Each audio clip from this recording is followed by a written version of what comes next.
আপনার পিসিকে হারিয়েছি, আপনাকে জেলে পুরব, আপনার পিসিকে প্রাক্তন করব।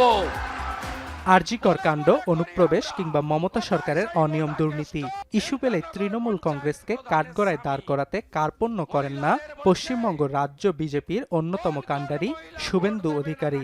একের পর এক হুঙ্কার তুলে মমতা প্রশাসনে কাঁপন ধরান নন্দীগ্রামের এই বিজেপি তুর্কি। এই চিটিংবাজ ভাইপো, আপনি এগুলো করে কিছু করতে পারবেন না। নন্দীগ্রামের ভূমিপুত্র শুভেন্দুর রাজনীতিতে হাতেখড়ি ১৯৮০-র দশকে কাথির প্রভাত কুমার কলেজে কংগ্রেসের ছাত্র সংগঠন ছাত্র পরিষদের হাত ধরে রাজনৈতিক জীবন শুরু করেন। এরপর ১৯৯৫ সালে কাথি পুরসভা নির্বাচনে কংগ্রেসের টিকিটে কাউন্সিলর নির্বাচিত হন। তবে কংগ্রেসে খুব বেশি দিন থিতু হতে পারেনি শুভেন্দু। ১৯৯৮ সালে দল পরিবর্তন করে মমতা বন্দ্যোপাধ্যায়ের রাজনৈতিক দল তৃণমূল কংগ্রেসে যোগ দেন তিনি। ২০০৬ সালে জোড়াফুলের টিকিটে কাথি দক্ষিণ থেকে বিধায়ক নির্বাচিত হন শুভেন্দু। এরপর শুভেন্দুর রাজনৈতিক জীবনে টার্নিং পয়েন্ট আসে ২০০৭ সালের নন্দীগ্রাম আন্দোলনকে কেন্দ্র করে। সে সময় ১০,০০০ কৃষি জমি অধিগ্রহণ করে ইন্দোনেশিয়ার একটি কোম্পানিকে রাসায়নিক কেন্দ্র নির্মাণের অনুমোদন দেয় তৎকালীন বাম সরকার। এতে ফুঁসে ওঠে পূর্ব মেদিনীপুর। কৃষকদের সঙ্গে নিয়ে মমতার শুরু করা আন্দোলনের সেনাপতি ছিলেন শুভেন্দু অধিকারী। এ সময় ভূমি উচ্ছেদ প্রতিরোধ কমিটির নেতৃত্ব দেন তিনি। সাহসিকতার পুরস্কারও খুব তাড়াতাড়ি পেয়ে যান শুভেন্দু। ২০০৮ সালে মদন মিত্রকে সরিয়ে যুব তৃণমূলের সভাপতি হিসেবে শুভেন্দুকে বেছে নেন মমতা।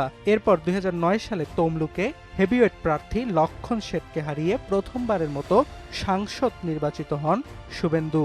২০১৪ সালেও আসনটি থেকে ফের এমপি নির্বাচিত হন তিনি। তবে সে বছর যুব তৃণমূলের সভাপতি পদ থেকে শুভেন্দুকে সরিয়ে সৌমিত্র খাঁকে বেছে নেন মমতা।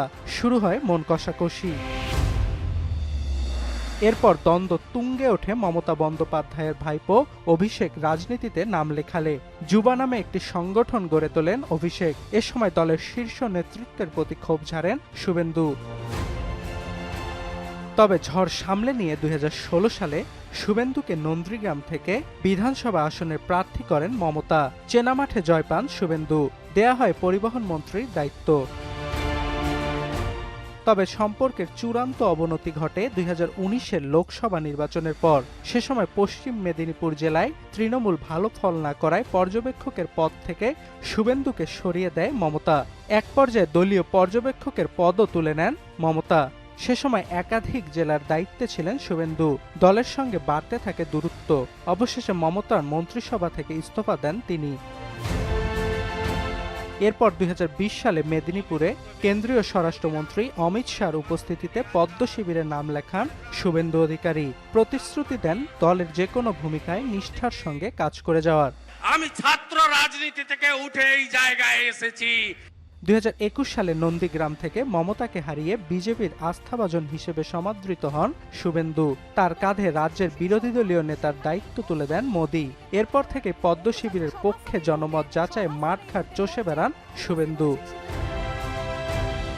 শুভেন্দুর বাবা শিশির অধিকারীও ছিলেন তৃণমূলের বর্ষিয়ান নেতা। জোড়াফুলের টিকিটে ৩ বার এমপি নির্বাচিত হন তিনি। ছিলেন পূর্ব মেদিনীপুর জেলা তৃণমূলের সভাপতিও। কিন্তু ছেলের বিজেপিতে যোগদানের পর মমতা সরকারের প্রতি বিরাগভাজন শিশির অধিকারী। অনেক চাচারা, অনেক ভাইরা, মুসলিম রাষ্ট্রবাদীরাও সংখ্যায় কম হলেও এসেছে। অর্ণব প্রসাদ, এখন বিশ্ব।